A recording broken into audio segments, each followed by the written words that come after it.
ओम शांति। आजिर अव्यक्त महावाक्य 18 जुलाई 2021। पुनरावृत्ति 16 फेब्रुआरी 1988। मूल्यर सारांश। सर्वदा उत्साह रे रही उत्सव पालन कर। आजि विश्वेश्वर पिता विश्वर श्रेष्ठ रचना बा श्रेष्ठ आदिरत्न मानक सहित एवं अति स्नेही तथा निकटरे रहुथिबा पिलामानक सहित मिलन करिबा पई आसिछंती। एमिति तो विश्वर सबु आत्मा विश्वेश्वर पितांकर संतान अटंती, किंतु ब्राह्मण आत्मा माने ही अति स्नेही तथा अंतरंग अटंती। काहेकि ना ब्राह्मण आत्मा माने आदि रचना अटंती एवं बाबांक सहित ब्राह्मण आत्मा माने मध्य ब्राह्मण जीवन रे अवतरित होई बाबांक कार्य सहयोगी हेउछंती। सेथिपाई बाप दादा आजिर दिन रे पिलामानंकर ब्राह्मण जीवन रे अवतरण हेबार जन्मदिन पालन करिया पई आसिछंती। पिलामाने बाबांकर जन्मदिन पालन करिबा पई उमंग उत्साह सहित खुशी मनरे नाचुछंती, किंतु बाप दादा पिलामानंकर एही ब्राह्मण जीवन को देखि स्नेह एवं सहयोगरे बाबांक सहित प्रत्येक कार्य साहसर सहित आगकू बढ़ुथिबार देखि हर्षित हेउछंती। तेणु तुमे माने बाप दादांकर जन्मदिन पालन करुछ एवं बाबा मध्य पिलामानंकर जन्मदिन पालन करुछंती। आजि तुम ब्राह्मण मानंकर मध्य जन्मदिन अटेना। तेणु बाप दादा समस्तंकु जगदम्बा माँ एवं तुम मानंकर साथी एडवांस पार्टीर समस्त श्रेष्ठ एवं विशेष आत्मा मानंक तरफरु तुम मानंकर अलौकिक ब्राह्मण जन्म उपलक्षे स्नेहपूर्ण सुवर्ण पुष्प वर्षा करिबा सहित अभिनंदन मध्य देउछंती। एही अभिनंदन अंतरर अभिनंदन अटे, केवल मुखर अभिनंदन नुहे, किंतु दिलाराम बाबांकर दिल अर्थात हृदयर अभिनंदन समस्त श्रेष्ठ आत्मा मानंकु चाहे साकाररे सम्मुखरे बसिथांतु चाहे संकल्परे बाबांक सम्मुखरे बसिथांतु, किंतु चारिआडर पिलामानंकु अभिनंदन देउछंती।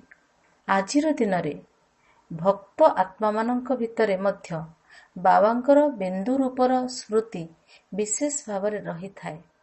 कारण शिव जयंती बा शिवरात्रि कौनसी साकार रूपर स्मारकी नुहे, किंतु निराकार पिता जी की ज्योतिर्बिंदु स्वरूप अटंती, अर्थात जहांकु शिवलिंग रूपरे पूजा करुछंती। आज सेही बिंदु रूपर ही महत्व रहिछि। तुममानंक अंतर भितरे मध्य बाबांकर बिंदु रूपर स्मृति सदा सर्वदा कायम रहुछि। तेबे तुमे माने मध्य बिंदु एवं बाबा मध्य बिंदु। तेणु आजि दिन रे भारत रे प्रत्येक भक्त आत्मार मन भितरे विशेष भावरे बिंदु रूपर ही महत्व थाए। तेबे बिंदु जेतिकी सूक्ष्म अटे सेतिकी शक्तिशाली मध्य अटे। सेथिपाई बिंदु बाबांकु ही सर्वशक्तिर गुणर ज्ञानर सिंधु अर्थात सागर कुहा जाउछि। तेणु आजि प्रत्येक संतानर अंतରରେ जन्मदिनर विशेष उत्साहर तरंग अमृत बेलारू ही पहुंचिबारे लागिछि। जेपरि तुमे माने विशेष सेवा अर्थे बा स्नेहर स्वरूप होई बाबांकर पताका उत्तोलन करिछ, सेहीपरि बाबा केउ पताका उड़ैथिबे? तुमे माने तो शिव बाबांकर पताका उड़ाउछ, कौन बाबा मध्य एही पताका उड़ाइबे? बाबा तो सेवार दायित्व साकार रूपरे पिलामानंकु देई दैछंती, हेले बाबा मध्य पताका उड़ाइछंती, किंतु केउ पताका एवं केउठारे उड़ाइछंती? बाप दादा ନିଜର ହୃଦୟ ମଧ୍ୟରେ ସବୁ ପିଲାଙ୍କର ବିଶେଷତା ଗୁଡ଼ିକର ଏବଂ ସ୍ନେହର ପତାକା ଉଡ଼ାଇଛନ୍ତି। ତେବେ କେତେ ପତାକା ଉଡ଼ାଇଥିବେ? ଏହି ଦୁନିଆରେ ଏତେ ପତାକା କେହି ବି ଉଡ଼ାଇ ପାରିବେ ନାହିଁ। ତେଣୁ ବିଚାର କର, ତାହା କେତେ ସୁନ୍ଦର ଦୃଶ୍ୟ ହୋଇଥିବ। ପ୍ରତ୍ୟେକ ସନ୍ତାନର ବିଶେଷତାର ପତାକା ବାପ ଦାଦାଙ୍କ ହୃଦୟରେ ଉଡ଼ୁଛି। ତେଣୁ କେବଳ ତୁମେମାନେ ପତାକା ଉଡ଼ାଇ ନାହଁ, ବାପ ଦାଦା ମଧ୍ୟ ପତାକା ଉଡ଼ାଇଛନ୍ତି। ଯେତେବେଳେ ତୁମେମାନେ ପତାକା ଉଡ଼ାଉଛ, ସେତେବେଳେ ଆଉ କ'ଣ ହେଉଛି? ଫୁଲର ବର୍ଷା। ସେହିପରି ବାପଦାଦା ମଧ୍ୟ ଯେତେବେଳେ ପିଲାମାନଙ୍କର ବିଶେଷତାର ବା ସ୍ନେହର ପତାକା ଉଡ଼ାଉଛନ୍ତି, ସେତେବେଳେ କେଉଁ ବର୍ଷା ହେଉଛି? ପ୍ରତ୍ୟେକ ସନ୍ତାନ ଉପରେ ଅବିନାଶୀ ଭବ, ଅମର ଭବ, ଅଚଳ ଅଟଳ ଭବ, ଏହିସବୁ ବରଦାନର ବର୍ଷା ହେଉଛି। ଏହି ବରଦାନ ଗୁଡ଼ିକ ହିଁ ବାପ ଦାଦାଙ୍କର ଅବିନାଶୀ ଏବଂ ଅଲୌକିକ ପୁଷ୍ପ। ତେଣୁ ବାପ ଦାଦାଙ୍କୁ ଏହି ଅବତରଣ ଦିବସର ଅର୍ଥାତ୍ ଶିବ ଜୟନ୍ତୀ ଦିବସର ପିଲାମାନଙ୍କଠାରୁ ମଧ୍ୟ ଅଧିକ ଖୁସି ମିଳୁଛି। ଖୁସି ଭିତରେ ଖୁସି ମିଳୁଛି। କାହିଁକି ନା ଏହି ଅବତରଣ ଦିବସର ସ୍ମାରକୀ ତ ପ୍ରତିବର୍ଷ ପାଳନ କରି ଆସୁଛନ୍ତି, କିନ୍ତୁ ଯେତେବେଳେ ବାବାଙ୍କର ଅବତରଣ ସାକାର ବ୍ରହ୍ମାଙ୍କ ଶରୀରରେ ହେଉଛି, ସେତେବେଳେ ବାପ ଦାଦାଙ୍କୁ, ସେଥିରେ ମଧ୍ୟ ବିଶେଷ କରି ଶିବ ବାବାଙ୍କୁ ବିଶେଷ ଭାବରେ ଏହି କଥାର ଖୁସି ଅନୁଭବ ହେଉଛି ଯେ କେତେ ସମୟ ଧରି ନିଜର ଅନ୍ତରଙ୍ଗ ସ୍ନେହୀ ପିଲାମାନଙ୍କଠାରୁ ଅଲଗା ହୋଇ ପରମ ଧାମରେ ରହୁଛନ୍ତି। ଯଦିଓ ପରମ ଧାମରେ ଅନ୍ୟ ଆତ୍ମାମାନେ ମଧ୍ୟ ରହୁଛନ୍ତି, କିନ୍ତୁ ଯେଉଁମାନେ ପ୍ରଥମ ରଚନା ଅର୍ଥାତ୍ ଯେଉଁମାନେ ପିତାଙ୍କ ସମାନ ହେଉଥିବା ସେବାର ସାଥୀ ଅଟନ୍ତି, ସେମାନେ କେତେ ସମୟ ଅଲଗା ରହିବା ପରେ ଅବତରିତ ହେବା ଦ୍ୱାରା ପୁନର୍ବାର ଆସି ମିଶୁଛନ୍ତି। ଯଦି କେହି ଅତି ସ୍ନେହୀ ଏବଂ ବିଛୁଡ଼ି ଯାଇଥିବା ସନ୍ତାନ କାହାକୁ ମିଳିଯିବ, ତେବେ ସବୁ ପ୍ରକାରର ଖୁସି ଥିଲେ ମଧ୍ୟ ଏଥିରୁ ବିଶେଷ ଖୁସି ମିଳିବ ନା? ତେଣୁ ଅବତରଣ ଦିବସ ଅର୍ଥାତ୍ ନିଜର ଆଦି ରଚନାମାନଙ୍କ ସହିତ ପୁନର୍ବାର ମିଶିବା। ତୁମେମାନେ ଭାବୁଥିବ, ଆମକୁ ତ ବାବା ମିଳିଯାଇଛନ୍ତି, କିନ୍ତୁ ବାବା କହୁଛନ୍ତି, ମୋତେ ମଧ୍ୟ ପିଲାମାନେ ମିଳିଯାଇଛନ୍ତି। ତେଣୁ ବାବା ମଧ୍ୟ ନିଜର ଆଦି ରଚନାମାନଙ୍କ ଉପରେ ଗର୍ବ କରୁଛନ୍ତି। ତେବେ ତୁମେ ସମସ୍ତେ ଆଦି ରଚନା ଅଟ ନା? କ୍ଷତ୍ରିୟ ତ ନୁହଁ ନା? ସମସ୍ତେ ସୂର୍ଯ୍ୟବଂଶୀ ଅର୍ଥାତ୍ ଆଦି ରଚନା ଅଟ। ଏମିତି ତ ସାରା ବିଶ୍ୱର ଆତ୍ମାମାନେ ଅନାଦି ରଚନା ଅଟନ୍ତି, କିନ୍ତୁ ତୁମେମାନେ ଅନାଦି ଏବଂ ଆଦି ରଚନା ଅଟ। ତେଣୁ ଡବଲ ନଶା ଚଢ଼ିଛି ନା? ଆଜି ଦିନରେ ବାପ ଦାଦା ପିଲାମାନଙ୍କୁ ବିଶେଷ କରି ଗୋଟିଏ ସ୍ଲୋଗାନ ଦେଉଛନ୍ତି। ଆଜିର ଦିନକୁ ଉତ୍ସବର ଦିନ କୁହାଯାଉଛି, ଯାହାକୁ ଶିବରାତ୍ରି ବା ଶିବ ଜୟନ୍ତୀ ଉତ୍ସବ ରୂପରେ ପାଳନ କରୁଛନ୍ତି। ତେଣୁ ଏହି ଉତ୍ସବ ଦିବସରେ ଏହି ସ୍ଲୋଗାନକୁ ମନେ ରଖିଥିବ ଯେ ବ୍ରାହ୍ମଣ ଜୀବନର ପ୍ରତ୍ୟେକ ମୁହୂର୍ତ୍ତ ଉତ୍ସବର ମୁହୂର୍ତ୍ତ ଅଟେ। ବ୍ରାହ୍ମଣ ଜୀବନ ଅର୍ଥାତ୍ ସର୍ବଦା ଉତ୍ସବ ପାଳନ କରିବାର ଜୀବନ। ତେଣୁ ନିଜେ ଉତ୍ସାହରେ ରହିବା ସହିତ ଅନ୍ୟମାନଙ୍କୁ ମଧ୍ୟ ଉତ୍ସାହ ଦେବାକୁ ହେବ। ଯେଉଁଠାରେ ଉତ୍ସାହ ଥାଏ, ସେଠାରେ କେବେ ବି କୌଣସି ପ୍ରକାରର ବିଘ୍ନ ଉତ୍ସାହରେ ରହୁଥିବା ଆତ୍ମାକୁ ଉତ୍ସାହରୁ ହଟାଇ ପାରିବ ନାହିଁ। ଯେପରି ଅଳ୍ପ କାଳର ଉତ୍ସାହରେ ମଧ୍ୟ ସବୁ କଥା ଭୁଲି ହୋଇଯାଏ, ସେହିପରି ଯେତେବେଳେ କୌଣସି ଉତ୍ସବ ପାଳନ କରୁଛ, ସେହି ସମୟରେ ଖୁସି ପରିବର୍ତ୍ତେ ଆଉ କିଛି କଥା ମନେ ପଡ଼େ ନାହିଁ। ତେଣୁ ବ୍ରାହ୍ମଣ ଜୀବନ ପାଇଁ ମଧ୍ୟ ପ୍ରତ୍ୟେକ ମୁହୂର୍ତ୍ତ ଉତ୍ସବ ଅଟେ, ଅର୍ଥାତ୍ ପ୍ରତ୍ୟେକ ମୁହୂର୍ତ୍ତରେ ଉତ୍ସାହିତ ଅବସ୍ଥାରେ ରହୁଛ। ତେଣୁ ଅନ୍ୟ କୌଣସି କଥା ମନେ ପଡ଼ିବ କି? ଯଦି କେବେ କୌଣସି ବିନାଶୀ ଉତ୍ସବକୁ ଯାଉଛ, ତେବେ ସେଠାରେ କ'ଣ ହୋଇଥାଏ? ନାଚିବା, ଗାଇବା, ଖେଳ ଦେଖିବା ଏବଂ ଖାଇବା, ଏହିସବୁ ହୋଇଥାଏ ନା? ତେଣୁ ବ୍ରାହ୍ମଣ ଜୀବନରେ ଉତ୍ସବରେ ସାରାଦିନ କ'ଣ କରୁଛ? ଯଦି ସେବା ମଧ୍ୟ କରୁଛ, ତେବେ ଖେଳ ମନେକରି କରୁଛ ନା ବୋଝ ଭଳି ମନେ ହେଉଛି? କେହି ବି ଅଜ୍ଞାନୀ ଆତ୍ମା ଯଦି ଟିକିଏ ବି ନିଜର ମସ୍ତିଷ୍କ ଦ୍ୱାରା ବା ବୁଦ୍ଧି ଦ୍ୱାରା କିଛି କାମ କରିଦେଉଛି, ତେବେ କହୁଛି ମୁଁ ବହୁତ ଥକି ଯାଇଛି ବା ମୋ ମୁଣ୍ଡ ଉପରେ କାମର ବୋଝ ବହୁତ ଅଛି। କିନ୍ତୁ ତୁମେମାନେ ଯଦି କୌଣସି ସେବା କରି ଫେରୁଛ, ତେବେ କ'ଣ କହୁଛ? ସେବାର ମେବା ଅର୍ଥାତ୍ ଫଳ ଖାଇ ଆସିଲୁ। କାହିଁକି ନା ଯେତେ ବଡ଼ରୁ ବଡ଼ ସେବାର ନିମିତ୍ତ ହେଉଛ, ସେହି ଅନୁସାରେ ସେବାର ପ୍ରତ୍ୟକ୍ଷ ଫଳ ବହୁତ ବଢ଼ିଆ ଏବଂ ବଡ଼ ମିଳୁଛି। ତେଣୁ ପ୍ରତ୍ୟକ୍ଷ ଫଳ ଖାଇବା ଦ୍ୱାରା ଆହୁରି ଅଧିକ ଶକ୍ତି ମିଳିଯାଉଛି ଏବଂ ଖୁସିର ଶକ୍ତି ବଢ଼ିଯାଉଛି। ସେଥିପାଇଁ ଚାହେଁ କେତେ ବି ଶାରୀରିକ ଦୃଷ୍ଟିରୁ କଠିନ କାର୍ଯ୍ୟ ହୋଇଥାଉ ବା ଯୋଜନା ତିଆରି କରିବା ଭଳି ବୁଦ୍ଧିର କାର୍ଯ୍ୟ ହେଉଥାଉ, କିନ୍ତୁ ତୁମମାନଙ୍କୁ କ୍ଳାନ୍ତିର ଅନୁଭୂତି ହେବ ନାହିଁ। ରାତିଦିନ ମଧ୍ୟ ଜଣା ପଡ଼ୁନାହିଁ ନା? ଯଦି ତୁମ ନିକଟରେ ଘଣ୍ଟା ନଥାନ୍ତା, ତେବେ ଜଣାପଡ଼ନ୍ତା ନାହିଁ ଯେ ସମୟ କେତେ ହେଲାଣି। ଯେହେତୁ ଉତ୍ସବ ପାଳନ କରୁଛ, ସେଥିପାଇଁ ସେବା ଉତ୍ସାହ ମଧ୍ୟ ପ୍ରଦାନ କରୁଛି ଏବଂ ଉତ୍ସାହର ଅନୁଭୂତି ମଧ୍ୟ କରାଉଛି। ତେବେ ବ୍ରାହ୍ମଣ ଜୀବନରେ ଗୋଟିଏ ହେଲା ସେବା, ଦ୍ୱିତୀୟରେ ଆଉ କ'ଣ ହେଉଛି? ମାୟା ଆସୁଛି। ଏବେ ମାୟା କଥା ଶୁଣି ହସୁଛ, କାହିଁକି ନା ଭାବୁଛ ମାୟାର ଆମ ପ୍ରତି ବହୁତ ସ୍ନେହ ଅଛି।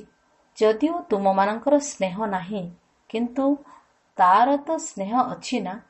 ତେବେ ଉତ୍ସବରେ ଖେଳ ମଧ୍ୟ ଦେଖିବାକୁ ମିଳେ। ଆଜିକାଲି ସମସ୍ତଙ୍କୁ କେଉଁ ଖେଳ ଅଧିକ ପସନ୍ଦ ଲାଗୁଛି?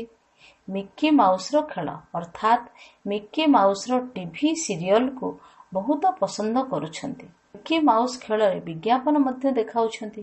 କେହି କେହି ମ୍ୟାଚ୍ ଦେଖିବାକୁ ମଧ୍ୟ ପସନ୍ଦ କରିଥାନ୍ତି। କେହି କେହି ମିକି ମାଉସର ସିରିଏଲ ଦେଖିବାକୁ ପସନ୍ଦ କରିଥାନ୍ତି। ତେବେ ଏଠାରେ ମଧ୍ୟ ଯେତେବେଳେ ମାୟା ଆସୁଛି, ତାହା ସହିତ ଖେଳ କର ଏବଂ ତାକୁ ସେହିଭଳି ଜବାବ ଦିଅ। ତେବେ ଖେଳ ଖେଳିବା ସମୟରେ କ'ଣ କରିଥାଅ? ଆରପଟୁ ବଲ୍ ଆସୁଛି, ପୁଣି ତୁମେ ତାକୁ ଅନ୍ୟ ଆଡ଼କୁ ଫିଙ୍ଗି ଦେଉଛ ବା କ୍ୟାଚ୍ କରି ନେଉଛ, ତାହା ହେଲେ ଯାଇ ବିଜୟୀ ହେଉଯାଉଛ।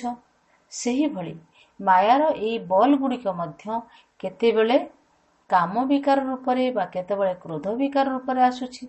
ତେଣୁ ଏହାକୁ କ୍ୟାଚ୍ କର ଅର୍ଥାତ୍ ବୁଝିନିଅ ଯେ ଏହା ମାୟାର ଖେଳ ଅଟେ। ଯଦି ମାୟାର ଖେଳକୁ ଖେଳ ମନେକରି ଖେଳିବ, ତେବେ ତୁମ ଭିତରେ ଉତ୍ସାହ ବଢ଼ିବ। କିନ୍ତୁ ଯଦି ମାୟାର କୌଣସି ବି ପରିସ୍ଥିତିକୁ ଶତ୍ରୁ ମନେକରି ଦେଖିବ, ତେବେ ବିଚଳିତ ହୋଇଯିବ। ଯେପରି ମିକି ମାଉସର ଖେଳରେ କେବେ ମାଙ୍କଡ଼ ଆସିଯାଉଛି, କେବେ ବିଲେଇ, କେବେ କୁକୁର, କେବେ ମୂଷା ଆସିଯାଉଛି। କିନ୍ତୁ ତୁମେମାନେ କ'ଣ ଏସବୁ ଦେଖି ବିଚଳିତ ହେଉଛ କି? ବରଂ ଦେଖିବାକୁ ମଜା ଲାଗୁଛି ନା? ତେଣୁ ଏଠାରେ ମଧ୍ୟ ଉତ୍ସବ ରୂପରେ ମାୟାର ଭିନ୍ନ ଭିନ୍ନ ପରିସ୍ଥିତି ଗୁଡ଼ିକର ଖେଳକୁ ଦେଖ। ଖେଳ ଦେଖିବା ବେଳେ ଯଦି କେହି ଭୟଭୀତ ହୋଇଯିବ, ତେବେ ତାକୁ କ'ଣ କୁହାଯିବ? ଖେଳ ଦେଖିବା ସମୟରେ ଯଦି କେହି ଭାବିବ ଯେ ବଲ୍ଟି ମୋ ପାଖକୁ ହିଁ ଆସୁଛି, ଏହା ମୋ ଦେହରେ ବାଜିଯିବ ନାହିଁ ତ, ତେବେ ସେ କ'ଣ ଖେଳ ଦେଖିପାରିବ? ତେଣୁ ଖୁସି ଏବଂ ମଉଜରେ ଖେଳ ଦେଖ, ମାୟାକୁ ଭୟ କର ନାହିଁ। ଏହାକୁ ଏକ ମନୋରଞ୍ଜନ ମନେକର। ଚାହେ ବାଘ ରୂପରେ ମଧ୍ୟ ଆସିଯାଉ, କିନ୍ତୁ ତୁମେ ଭୟ କର ନାହିଁ। ଏହି କଥା ସ୍ମୃତିରେ ରଖ ଯେ ବ୍ରାହ୍ମଣ ଜୀବନର ପ୍ରତ୍ୟେକ ମୁହୂର୍ତ୍ତ ଉତ୍ସବ ଅଟେ ଏବଂ ଉତ୍ସାହ ଭରା ଅଟେ। ଏହି ଅବସରରେ ହିଁ ଏହି ଖେଳ ଆମେମାନେ ଦେଖୁଛୁ, ଖୁସିରେ ନାଚୁଛୁ ଏବଂ ବାବାଙ୍କର ତଥା ବ୍ରାହ୍ମଣ ପରିବାରର ବିଶେଷତା ଗୁଡ଼ିକର ଅନେକ ଦିବ୍ୟ ଗୁଣର ଗୀତ ଗାଉଛୁ ଏବଂ ବ୍ରହ୍ମାଭୋଜନ ମଜାରେ ଖାଉଛୁ। ତେବେ ତୁମମାନଙ୍କ ଭଳି ଶୁଦ୍ଧ ଭୋଜନ, ଯୋଗଯୁକ୍ତ ସ୍ଥିତିରେ ପ୍ରସ୍ତୁତ ହୋଇଥିବା ଭୋଜନ ସାରା ବିଶ୍ୱରେ କାହାକୁ ବି ପ୍ରାପ୍ତ ହେଉନାହିଁ। ଏହି ଭୋଜନକୁ ହିଁ କୁହାଯାଉଛି ଦୁଃଖ ଭଞ୍ଜନକାରୀ ଭୋଜନ। ସବୁ ଦୁଃଖ ଦୂର କରିଦେଇଥାଏ। କାହିଁକି ନା ଶୁଦ୍ଧ ଅନ୍ନ ଆଧାରରେ ମନ ଏବଂ ଶରୀର ଉଭୟ ଶୁଦ୍ଧ ଅର୍ଥାତ୍ ପବିତ୍ର ହୋଇଯାଏ। ଯଦି ଅଶୁଦ୍ଧ ଧନ ମଧ୍ୟ ଆସୁଛି, ତେବେ ଏହି ଅଶୁଦ୍ଧ ଧନ ଖୁସିକୁ ସମାପ୍ତ କରିଦେଇଥାଏ ଏବଂ ଚିନ୍ତାକୁ ମଧ୍ୟ ସାଥିରେ ନେଇ ଆସିଥାଏ। ତେବେ ଅଶୁଦ୍ଧ ଧନ ବା ପାପ ଧନ ଯେତିକି ଆସିବ, ଅର୍ଥାତ୍ ଯଦି 1,00,000 ଟଙ୍କା ଅଶୁଦ୍ଧ ଧନ ଆସିବ, ତେବେ ତାର ପଦ୍ମଗୁଣା ଚିନ୍ତାକୁ ସାଥିରେ ନିଶ୍ଚିତ ଆଣିବ। ଏବଂ ଚିନ୍ତାକୁ ସର୍ବଦା ଚିତା ଅର୍ଥାତ୍ ଅଗ୍ନି ସହିତ ତୁଳନା କରାଯାଏ। ତେଣୁ ଚିତା ଉପରେ ବସିଥିବା ବ୍ୟକ୍ତି ଖୁସିରେ କିପରି ରହିପାରିବ? ତେବେ ଅଶୁଦ୍ଧ ଧନ ମଧ୍ୟ ଅଶୁଦ୍ଧ ମନ ଦ୍ୱାରା ହିଁ ଆସିଥାଏ। କାରଣ ପ୍ରତ୍ୟେକ ମନ ଭିତରେ ଅଶୁଦ୍ଧ ସଂକଳ୍ପ ଆସିଥାଏ। କିନ୍ତୁ ଶୁଦ୍ଧ ଅନ୍ନ ମନକୁ ହିଁ ଶୁଦ୍ଧ କରିଦେଇଥାଏ। ସେଥିପାଇଁ ଧନ ମଧ୍ୟ ଶୁଦ୍ଧ ହୋଇଯାଏ। ଯୋଗଯୁକ୍ତ ସ୍ଥିତିରେ ପ୍ରସ୍ତୁତ ହୋଇଥିବା ଅନ୍ନର ମହତ୍ତ୍ୱ ରହିଛି। ସେଥିପାଇଁ ବ୍ରହ୍ମା ଭୋଜନର ମଧ୍ୟ ମହିମା ରହିଛି। ଯଦି ବାବାଙ୍କ ସ୍ମୃତିରେ ରହି ଭୋଜନ ପ୍ରସ୍ତୁତ କରୁନାହଁ ବା ଭୋଜନ କରୁନାହଁ, ତେବେ ଏହି ଅନ୍ନ ମଧ୍ୟ ସ୍ଥିତିକୁ ତଳ ଉପର କରିଦେଇପାରେ। ତେବେ ଯୋଗଯୁକ୍ତ ସ୍ଥିତିରେ ପ୍ରସ୍ତୁତ ହୋଇଥିବା ଏବଂ ଯୋଗଯୁକ୍ତ ସ୍ଥିତିରେ ସ୍ୱୀକାର କରାଯାଇଥିବା ଅନ୍ନ ଔଷଧିର ମଧ୍ୟ କାର୍ଯ୍ୟ କରିଥାଏ ଏବଂ ଆଶୀର୍ବାଦର ମଧ୍ୟ କାର୍ଯ୍ୟ କରିଥାଏ। ତେଣୁ ଯୋଗଯୁକ୍ତ ଅନ୍ନ କେବେ ବି କ୍ଷତି କରିପାରିବ ନାହିଁ। ସେଥିପାଇଁ ପ୍ରତ୍ୟେକ ମୁହୂର୍ତ୍ତକୁ ଉତ୍ସବ ରୂପରେ ପାଳନ କର। ତେବେ ମାୟା ଯେଉଁ ରୂପରେ ବି ଆସୁନା କାହିଁକି, ଧରିନିଅ ମୋହ ରୂପରେ ଆସିଛି, ତେବେ ବୁଝିନିଅ ମାୟା ମାଙ୍କଡ଼ର ଖେଳ ଦେଖିବା ପାଇଁ ଆସିଛି। ତେଣୁ ଖେଳକୁ ସାକ୍ଷୀ ହୋଇ ଦେଖ, ନିଜେ ମାୟାର ଚକ୍ରାନ୍ତରେ ଆସ ନାହିଁ। ଯଦି ମାୟାର ଚକ୍ରାନ୍ତରେ ଆସିଯାଉଛ, ତେବେ ବିଚଳିତ ହୋଇଯାଉଛ। ଆଜିକାଲି ଛୋଟ ଛୋଟ ପିଲାମାନଙ୍କୁ ମଧ୍ୟ ଏହିଭଳି ମନୋରଞ୍ଜନର ଖେଳ କରାଉଛନ୍ତି। ଉଚ୍ଚକୁ ମଧ୍ୟ ଚଢ଼ାଇ ଦେଉଛନ୍ତି, ପୁଣି ତଳକୁ ଖସାଇ ଦେଉଛନ୍ତି। ତେଣୁ ଏହା ଏକ ମନୋରଞ୍ଜନର ଖେଳ ଅଟେ। ତେବେ ଯେଉଁ ରୂପରେ ବି ଆସୁ, ତୁମେ ତାକୁ ମିକି ମାଉସର ଖେଳ ମନେକରି ଦେଖ। ତେବେ ଯିଏ ଆସିଥାଏ ସିଏ ମଧ୍ୟ ଯାଇଥାଏ। ଯଦି ବି ମାୟା କୌଣସି ରୂପରେ ଆସୁଛି, ତେବେ ଏବେ ଏବେ ଆସୁଛି ଏବଂ ଏବେ ଏବେ ଯାଉଛି। କିନ୍ତୁ ତୁମେ ମାୟା ସହିତ ନିଜର ଶ୍ରେଷ୍ଠ ସ୍ଥିତିରୁ ଅଲଗା ହୋଇ ଚାଲିଯାଅ ନାହିଁ, ବରଂ ମାୟାକୁ ବିଦାୟ ଦେଇଦିଅ। ତୁମେ ତା ସହିତ କାହିଁକି ଯାଉଛ? ଖେଳରେ ତ ଏହିଭଳି ହିଁ ହୋଇଥାଏ। କିଛି ଆସିବ, କିଛି ଯିବ, କିଛି ବଦଳିଯିବ। ଯଦି ସିନ୍ ଅର୍ଥାତ୍ ଦୃଶ୍ୟ ଗୁଡ଼ିକ ନ ବଦଳିବ, ତେବେ ଭଲ ଲାଗିବ ନାହିଁ। ସେହିପରି ମାୟା ଯେଉଁ ରୂପରେ ଆସିଥାଉ ନା କାହିଁକି, ଯେଉଁ ସିନ୍ ଆସିଛି ତାହା ନିଶ୍ଚିତ ବଦଳିବ। ତେଣୁ ସିନ୍ ବଦଳିଯାଉ, କିନ୍ତୁ ତୁମର ଶ୍ରେଷ୍ଠ ସ୍ଥିତି ନ ବଦଳୁ। ଯଦି କୌଣସି ଖେଳରେ ବା ନାଟକରେ କେହି କିଛି ପାଠ କରୁଛି, ତେବେ ତୁମେ କ'ଣ ତାହା ସହିତ ସେହିଭଳି ଦୌଡ଼ା ଧାଁ କରୁଛ? କାରଣ ଦେଖଣାହାରୀ ତ କେବଳ ନାଟକକୁ ଦେଖିଥାନ୍ତି ନା। ତେଣୁ ମାୟା ତୁମକୁ ତଳକୁ ଖସାଇ ଦେବା ପାଇଁ ଆସୁ ବା କୌଣସି ବି ସ୍ୱରୂପରେ ଆସୁ, କିନ୍ତୁ ତୁମେମାନେ ତାର ଖେଳକୁ ଦେଖ। ସେ କିପରି ତୁମକୁ ତଳକୁ ଖସାଇବା ପାଇଁ ଆସିଛି ତାର ରୂପକୁ କ୍ୟାଚ୍ କର ଏବଂ ଖେଳ ବା ନାଟକ ମନେକରି ସେହି ଦୃଶ୍ୟକୁ ସାକ୍ଷୀ ହୋଇ ଦେଖ। ଭବିଷ୍ୟତରେ ନିଜର ସ୍ଥିତିକୁ ଅଧିକ ମଜବୁତ କରିବାର ଶିକ୍ଷା ଗ୍ରହଣ କରି ଆଗକୁ ବଢ଼ିଚାଲ। ତେଣୁ ଶିବରାତ୍ରିର ଉତ୍ସବ ଅର୍ଥାତ୍ ଉତ୍ସାହିତ କରିବାର ଉତ୍ସବ କେବଳ ଆଜିର ଦିନ ପାଇଁ ନୁହେଁ, ବରଂ ସଦାକାଳ ତୁମମାନଙ୍କ ପାଇଁ ଉତ୍ସବ ଅଟେ ଏବଂ ଉତ୍ସାହ ଭରା ଅଟେ। ତେଣୁ ଏହି ସ୍ଲୋଗାନକୁ ସର୍ବଦା ମନେ ରଖିଥାଅ ଏବଂ ଅନୁଭବ କରୁଥାଅ। ଏହାର ବିଧି କେବଳ ଦୁଇଟି ଶବ୍ଦର ହିଁ ଅଟେ। ତାହା ହେଲା ସର୍ବଦା ସାକ୍ଷୀ ହୋଇ ଦେଖିବା ଏବଂ ବାବାଙ୍କର ସାଥୀ ହୋଇ ରହିବା। ଯଦି ସର୍ବଦା ବାବାଙ୍କର ସାଥୀ ହୋଇ ରହିବ, ତେବେ ଯେଉଁଠାରେ ବାବା ଅଛନ୍ତି ସେଠାରେ ସାକ୍ଷୀ ହୋଇ ଖେଳ ଦେଖିବା ଦ୍ୱାରା ସହଜରେ ମାୟାଜିତ ହୋଇ ଅନେକ ଜନ୍ମ ପାଇଁ ଜଗତ ଜିତ ହୋଇଯିବ। ତେଣୁ ବୁଝିପାରିଲ କ'ଣ କରିବାକୁ ହେବ? ସ୍ୱୟଂ ପରମାତ୍ମା ପିତା ପ୍ରତ୍ୟେକ ସନ୍ତାନ ସହିତ ସାକ୍ଷୀ ହୋଇ ରହିବା ପାଇଁ ନିଜ ତରଫରୁ ସୁବର୍ଣ୍ଣ ସୁଯୋଗ ଦେଉଛନ୍ତି। ସେଥିପାଇଁ ସର୍ବଦା ତାଙ୍କ ସାଥିରେ ରୁହ। ଏମିତି ବି ଡବଲ ବିଦେଶୀମାନେ ଏକୁଟିଆ ରହିବାକୁ ପସନ୍ଦ କରିଥାନ୍ତି। ସେମାନେ ଏଥିପାଇଁ ସାଥୀ ହୋଇ ରୁହନ୍ତି ନାହିଁ। ଭାବନ୍ତି କୌଣସି ବନ୍ଧନରେ ବାନ୍ଧି ହୋଇଯିବି ନାହିଁ ତ, ତା ଅପେକ୍ଷା ସ୍ୱତନ୍ତ୍ର ରହିବା ଭଲ। କିନ୍ତୁ ଏଠାରେ ସାଥିରେ ରହିଲେ ମଧ୍ୟ ସ୍ୱତନ୍ତ୍ର ଅଟ, ବନ୍ଧନର ଅନୁଭବ ହେବ ନାହିଁ। ଆଚ୍ଛା, ତେଣୁ ଆଜିର ଦିନଟି ଡବଲ ଉତ୍ସବର ଦିନ। ଏମିତି ବି ତୁମମାନଙ୍କର ଜୀବନ ମଧ୍ୟ ଏକ ଉତ୍ସବ ଭଳି ଅଟେ ଏବଂ ସ୍ମାରକୀ ରୂପରେ ମଧ୍ୟ ଉତ୍ସବ ଅଟେ। ତେବେ ବାପ ଦାଦା ତ ସମସ୍ତ ବିଦେଶୀ ପିଲାମାନଙ୍କୁ ସବୁବେଳେ ମନେ ପକାଉଛନ୍ତି ଏବଂ ଆଜି ମଧ୍ୟ ବିଶେଷ ଦିନ ଉପଲକ୍ଷେ ବିଶେଷ ଭାବରେ ମନେ ପକାଉଛନ୍ତି। କାହିଁକି ନା ଯେଉଁମାନେ ଯେଉଁଠାରୁ ବି ଆସିଛନ୍ତି ସେଠାରୁ ଅନ୍ୟମାନଙ୍କର ସ୍ମୃତିଭରା ପତ୍ର ମଧ୍ୟ ନିଶ୍ଚିତ ଆଣିଥିବେ। କାର୍ଡ, ପତ୍ର, ଟୋଲି ଇତ୍ୟାଦି ମଧ୍ୟ ଆଣିଥିବେ। ତେଣୁ ଯେଉଁ ପିଲାମାନେ ଆନ୍ତରିକ ଉତ୍ସାହ ଭରା ସ୍ମୃତି ବା ଯେକୌଣସି ରୂପରେ ନିଜର ସ୍ମୃତି ସୂଚକ ଉପହାର ଗୁଡ଼ିକ ପଠାଇଛନ୍ତି, ସେହି ପିଲାମାନଙ୍କୁ ବାପଦାଦା ମଧ୍ୟ ସେମାନଙ୍କର ବିଶେଷ ସ୍ମୃତିର ପ୍ରତିଦାନ ପଦ୍ମଗୁଣା କରି ଫେରାଉଛନ୍ତି ଏବଂ ବାପଦାଦା ଦେଖୁଛନ୍ତି ଯେ ପ୍ରତ୍ୟେକ ସନ୍ତାନ ଭିତରେ ସେବାର ଏବଂ ସର୍ବଦା ମାୟାଜିତ ହୋଇ ରହିବାର ଉମଙ୍ଗ ଉତ୍ସାହ ମଧ୍ୟ ବହୁତ ଭଲ ରହିଛି ଏବଂ ପ୍ରତ୍ୟେକ ସନ୍ତାନ ନିଜର ଶକ୍ତିଠାରୁ ମଧ୍ୟ ଅଧିକ ସେବାରେ ଆଗକୁ ବଢ଼ି ଚାଲିଛନ୍ତି ଏବଂ ବଢ଼ି ଚାଲିଥିବେ ମଧ୍ୟ। ବାକି ଯେଉଁମାନେ ସଚ୍ଚା ହୃଦୟରେ ଦିଲର ସମାଚାର ବାବାଙ୍କୁ ଶୁଣାଉଛନ୍ତି, ସେହିଭଳି ସଚ୍ଚା ହୃଦୟବାନ ପିଲାମାନଙ୍କ ଉପରେ ବାବା ମଧ୍ୟ ସର୍ବଦା ସନ୍ତୁଷ୍ଟ ଥାନ୍ତି। ସେଥିପାଇଁ ଦିଲର ସମାଚାର ଯାହା ବି ସବୁ ଛୋଟ ମୋଟ କଥା ଆସୁଛି, ତାହା ବାବାଙ୍କୁ ବିଶେଷ ଭାବରେ ମନେ ପକାଇବାର ବରଦାନ ଦ୍ୱାରା ନିଶ୍ଚିତ ସମାପ୍ତ ହୋଇଯିବ। ତେଣୁ ବାବାଙ୍କର ସନ୍ତୁଷ୍ଟ ହେବା ଅର୍ଥାତ୍ ବାବାଙ୍କର ସହଯୋଗ ଦ୍ୱାରା ସହଜରେ ମାୟାଜିତ ହେବା। ସେଥିପାଇଁ ଯାହା ସବୁ ବାବାଙ୍କୁ ଦେଇଛ, ଚାହେ ସମାଚାର ରୂପରେ ହେଉ ବା ପତ୍ର ରୂପରେ ହେଉ ବା ବାର୍ତ୍ତାଳାପ ରୂପରେ ହେଉ, ଯେହେତୁ ବାବାଙ୍କୁ ଶୁଣାଇ ଦେଇଛ ବା ଦେଇଛ, ତେଣୁ ଯେଉଁ ବସ୍ତୁ କାହାକୁ ଦେଇ ଦିଆଯାଏ ତାହା ଆଉ ନିଜର ହୋଇ ରହେ ନାହିଁ, ଅନ୍ୟର ହୋଇଯାଏ।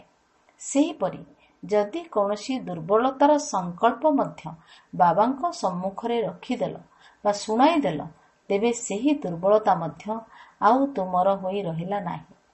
ତୁମେ ଦେଇଦେଲ ଅର୍ଥାତ୍ ସେଥିରୁ ମୁକ୍ତ ହୋଇଗଲ। ସେଥିପାଇଁ ଏହି କଥା ମନେ ରଖ ଯେ ମୁଁ ବାବାଙ୍କ ସମ୍ମୁଖରେ ରଖିଦେଲି ଅର୍ଥାତ୍ ବାବାଙ୍କୁ ଦେଇଦେଲି। ବାକି ବିଦେଶର ଉମଙ୍ଗ ଉତ୍ସାହର ସ୍ଥିତି ବହୁତ ଭଲ ଅଛି। ବାପଦାଦା ମଧ୍ୟ ପିଲାମାନଙ୍କର ନିର୍ବିଘ୍ନ ହେବାର ଉମଙ୍ଗ ଉତ୍ସାହ ଏବଂ ସେବା ଦ୍ୱାରା ବାବାଙ୍କୁ ପ୍ରତ୍ୟକ୍ଷ କରିବାର ଉମଙ୍ଗ ଉତ୍ସାହକୁ ଦେଖି ହର୍ଷିତ ହେଉଛନ୍ତି। ଆଚ୍ଛା, ସର୍ବଦା ଅନାଦି ଏବଂ ଆଦି ରଚନାର ଆତ୍ମିକ ନିଶାରେ ରହୁଥିବା, ସର୍ବଦା ପ୍ରତି ମୁହୂର୍ତ୍ତକୁ ଉତ୍ସବ ରୂପରେ ପାଳନ କରୁଥିବା, ସର୍ବଦା ଯୋଗ ଏବଂ ସେବାର ଉତ୍ସାହରେ ରହୁଥିବା, ସର୍ବଦା ମାୟାର ପ୍ରତ୍ୟେକ ପରିସ୍ଥିତିକୁ ଖେଳ ମନେକରି ସାକ୍ଷୀ ହୋଇ ଦେଖୁଥିବା, ସର୍ବଦା ବାବାଙ୍କ ସାଥିରେ ପ୍ରତ୍ୟେକ ପାଦରେ ସାଥୀ ହୋଇ ଚାଲୁଥିବା ସର୍ବଶ୍ରେଷ୍ଠ ବ୍ରାହ୍ମଣ ଆତ୍ମାମାନଙ୍କୁ ଅଲୌକିକ ଜନ୍ମର ଶୁଭ ଅଭିନନ୍ଦନ ସହିତ ସ୍ନେହ ସମ୍ପନ୍ନ ସ୍ମୃତି ଏବଂ ନମସ୍ତେ। ସମସ୍ତ ଅତି ସ୍ନେହୀ ହୃଦୟ ସିଂହାସନ ଅଧିକାରୀ ପିଲାମାନଙ୍କୁ ପବିତ୍ର ଶିବ ଜୟନ୍ତୀ ଉପଲକ୍ଷେ ପଦ୍ମଗୁଣା ୟାଦ୍ ପ୍ୟାର ଏବଂ ଅଭିନନ୍ଦନ। ବାପ ଦାଦାଙ୍କୁ ମଧ୍ୟ ଆମ ସନ୍ତାନମାନଙ୍କର ୟାଦ୍ ପ୍ୟାର ଏବଂ ଅଭିନନ୍ଦନ। ବରଦାନ: କାହାର ଦୋଷ ଦୁର୍ବଳତାକୁ ନ ଦେଖି ନିଜର ଗୁଣ ବା ଶକ୍ତିର ସହଯୋଗ ଦେଉଥିବା ମାଷ୍ଟର ଦାତା ହୁଅ। ମାଷ୍ଟର ଦାତା ସେହିମାନେ ଅଟନ୍ତି ଯେଉଁମାନେ ସର୍ବଦା ଏହିଭଳି ଆତ୍ମିକ ଭାବନାରେ ରହିଥାନ୍ତି ଯେ ସର୍ବ ଆତ୍ମାମାନେ ମୋ ଭଳି ବାବାଙ୍କର ସମ୍ପତ୍ତିର ଅଧିକାରୀ ହୋଇଯାଆନ୍ତୁ। ସେମାନେ କାହାର ବି ଦୋଷ ଦୁର୍ବଳତାକୁ ନ ଦେଖି ନିଜେ ଧାରଣ କରିଥିବା ଗୁଣ ଏବଂ ଶକ୍ତିର ସହଯୋଗ ଦେଇଥାନ୍ତି। ଇଏ ତ ଏହିଭଳି ଅଟେ ବା ସେହିଭଳି ଅଟେ, ଏଭଳି ଭାବିବା ପରିବର୍ତ୍ତେ ମୁଁ ଏହି ଆତ୍ମାଙ୍କୁ ମଧ୍ୟ ବାବାଙ୍କ ସମାନ କରିବି, ଏହିଭଳି ଶୁଭ ଭାବନା ରହୁ। ତାହା ସହିତ ଏହି ଶ୍ରେଷ୍ଠ କାମନା ମଧ୍ୟ ରହୁ ଯେ ଏହି ସମସ୍ତ ଆତ୍ମାମାନେ କାଙ୍ଗାଳ, ଦୁଃଖୀ, ଅଶାନ୍ତରୁ ସର୍ବଦା ଶାନ୍ତ, ସୁଖ ସ୍ୱରୂପ ଏବଂ ମାଲାମାଲ ଅର୍ଥାତ୍ ସମ୍ପତ୍ତିବାନ ହୋଇଯାଆନ୍ତୁ। ତେବେ କୁହାଯିବ ମାଷ୍ଟର ଦାତା। ଆଜିର ସ୍ଲୋଗାନ: ମନ, ବାଣୀ ଏବଂ କର୍ମ ଦ୍ୱାରା ସେବା କରୁଥିବା ଆତ୍ମା ହିଁ ନିରନ୍ତର ସେବାଧାରୀ ଅଟନ୍ତି। ସେମାନଙ୍କର ପ୍ରତି ନିଶ୍ୱାସରେ ସେବା ସମାହିତ ଅଟେ। ସୂଚନା: ଆଜି ମାସର ତୃତୀୟ ରବିବାର ଅନ୍ତରାଷ୍ଟ୍ରୀୟ ଯୋଗ ଦିବସ ଅଟେ। ବାବାଙ୍କର ସମସ୍ତ ସନ୍ତାନମାନେ ସନ୍ଧ୍ୟା 6:30 ଠାରୁ 7:30 ପର୍ଯ୍ୟନ୍ତ ବିଶେଷ ଭାବରେ ନିଜର ଆକାରୀ ସ୍ୱରୂପରେ ସ୍ଥିତ ହୋଇ ବାପଦାଦାଙ୍କ ସହିତ ଉଚ୍ଚତମ ଲାଇଟର ପାହାଡ଼ ଉପରେ ଛିଡ଼ା ହୋଇ ସାରା ବିଶ୍ୱକୁ ପବିତ୍ରତାର କିରଣ ପ୍ରଦାନ କରିବା ସହିତ ପ୍ରକୃତି ଏବଂ ସର୍ବ ଆତ୍ମାମାନଙ୍କୁ ସତ୍ତ୍ୱ ପ୍ରଦାନ କରିବାର ସେବା କରିବା ହେବେ। ଆଚ୍ଛା, ଓମ୍ ଶାନ୍ତି।